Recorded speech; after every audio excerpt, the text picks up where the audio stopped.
Particularly विदेशी बाजार में गिरावट की सबसे बड़ी वजह ये कोविड का जो नया वेरिएंट है इसके चलते आती हुई दिख रही है।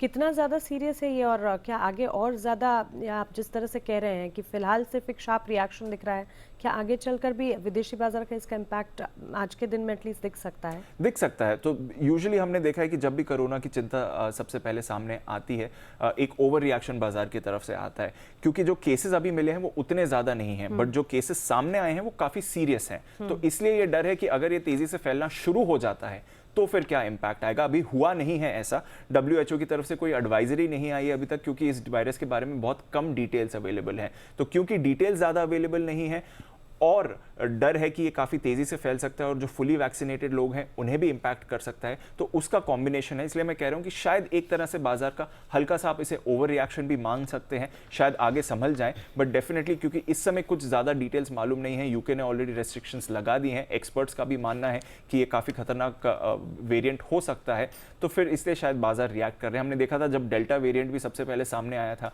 तो ऐसे ही 1-2 दिनों का बाजार में ओवर रिएक्शन था, और फिर जब डिटेल्स आई तो बाजार संभलते हुए दिख रहे थे। तो आगे क्या होता है ये जानना मुश्किल है, बट डेफिनेटली अभी के लिए बाजार काफी शार्पली इसी खबर पर रिएक्ट करते हुए दिख रहे हैं।